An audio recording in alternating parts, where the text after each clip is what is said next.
Trump பாதுகாப்பாக இருப்பதை கேட்டு மகிழ்ச்சி, ஆஸ்திரேலியா பிரதமர் தகவல். கொலம்பியாவில் பயங்கர குண்டுவெடிப்பு, 14 பேர் உயிரிழப்பு, 38 பேர் படுகாயம். ரஷ்யாவிற்குள் புகுந்த 71 உக்ரைனிய ட்ரோன்கள் செவஸ்டோபோல் நகரை குறிவைத்து தாக்குதல். விளாடிமிர் புட்டினுக்கு மக்கள் ஆதரவு கடும் சரிவு, வெளிவரும் பின்னணி.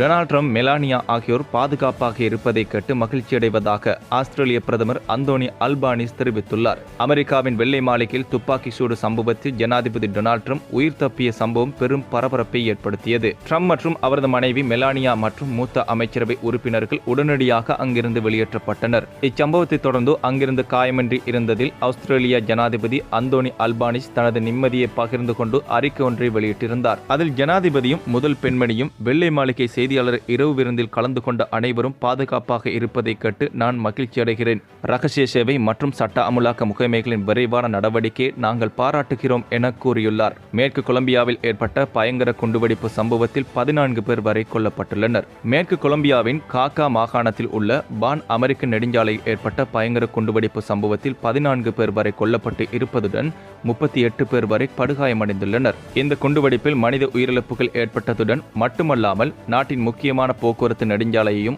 மிக மோசமான சேதமடைந்துள்ளது. இந்த சம்பவம் திட்டமிட்ட தீவிரவாத தாக்குதல் என்று உள்ளூர் ஆளுநர் ஆக்டோவியா குஸ்மான் உறுதிப்படுத்தியுள்ளார். கொலம்பியா அரசு இந்த குண்டுவெடிப்பு சம்பவத்திற்கு FARC கொரில்லா ராணுவத்தின் அதிருப்தி குழுக்களே காரணம் என்று குற்றம் சாட்டியுள்ளது. மேலும் போதைப்பொருள் கடத்தல் கிளர்ச்சியாளர்கள் குழு தலைவர் இவான் மோர்டிஸ்கோ தான் இந்த தாக்குதலுக்கு காரணம் என்று அந்நாட்டின் ஜனாதிபதி குஸ்தாவோ பெட்ரோ குற்றம் சாட்டியுள்ளார். மே மாத இறுதியில் அந்த நாட்டில் முக்கியமான ஜனாதிபதி தேர்தல் நடைபெறவுள்ளது. இந்நிலையில் இந்த குண்டுவெடிப்பு சம்பவம் அந்நாட்டின் பாதுகாப்பு குறித்த அச்சத்தை அதிகரித்துள்ளது. ரஷ்யாவின் செவஸ்டோபோல் நகர் மீது உக்ரைன் தீவிரமான வான்வழி தாக்குதலை முன்னெடுத்துள்ளது.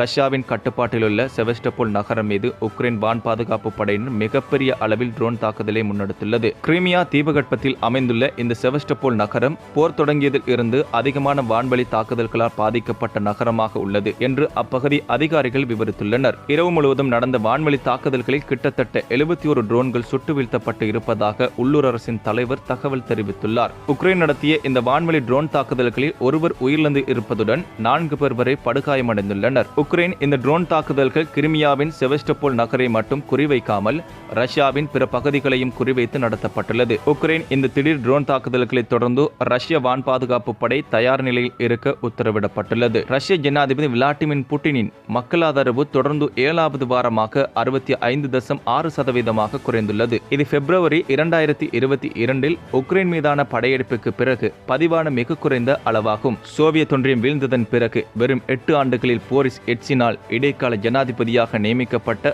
ரஷ்யாவின் உச்ச தலைவரான புட்டின் 1999 ஆண்டிலிருந்து ஜனாதிபதியாகவோ அல்லது பிரதமராகவோ நாட்டை ஆண்டு வருகிறார். கிழக்கு ஜெர்மனியில் பணியாற்றிய போது சோவியத் ஒன்றியத்தின் வீழ்ச்சியை கண்ட ஒரு முன்னாள் KGB லெப்டினன்ட் கர்னலான விளாடிமிர் புட்டின் தனது தற்போதைய 6 ஆண்டு பதவிக்காலத்தை நிறைவு செய்தால் ஜோசப் ஸ்டாலினை பின்னுக்கு தள்ளி பேரரசி 2ஆம் கேத்தரின் காலத்துக்கு பிறகு ரஷ்யாவின் மிக நீண்ட கால ஆட்சி செய்த ஆட்சியாளராக திகழ்வார். ஆனால் சமீபத்திய வாரங்களில் அவரது மக்கள் செல்வாக்கு கடும் வீழ்ச்சியை எதிர்கொண்டு வருகிறது.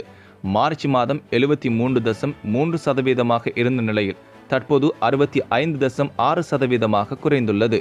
ஆனால் ஏன் இந்த சரிவு என விளக்கம் ஏதும் குறிப்பிடப்படவில்லை. ஆண்டின் முதல் 2 மாதங்களில் ஏற்பட்ட பொருளாதார நெருக்கடிக்கு பிறகு பொருளாதாரத்தை மீண்டும் உயிர்ப்பிப்பதற்கான வழிகளை கண்டறியுமாறு அவர் கடந்த வாரம் தனது உயர் அதிகாரிகளுக்கு உத்தரவிட்டார். இதனிடையே அலைபேசி இணைய சேவை தொடர்பான கட்டுப்பாடுகள் கடந்த சில மாதங்களாக மக்களை அதிருப்திக்கு தள்ளியுள்ளதாகவும் கூறப்படுகிறது. ஆனால் பாதுகாப்பு காரணங்களுக்காக மட்டுமே இந்த கட்டுப்பாடு என புட்டின் விளக்கம் அளித்திருந்தாலும் மக்களிடையே எதிர்ப்பு நிலை நீடிக்கிறது. அது மட்டுமின்றி போர் மற்றும் அரசின் தணிக்கைக்கு மத்தியில் ரஷ்யர்கள் உண்மையில் என்ன நினைக்கிறார்கள் எனும் கேள்வி கணிசமான விவாதத்துக்குரிய ஒரு பொருளாக திகழ்கிறது.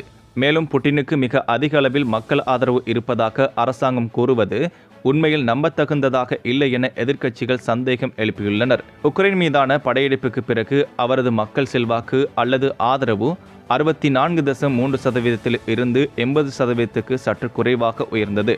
கடந்த 4 ஆண்டுகளில் அது 75%க்கும் மேலாக நீடித்தது குறிப்பிடத்தக்கது.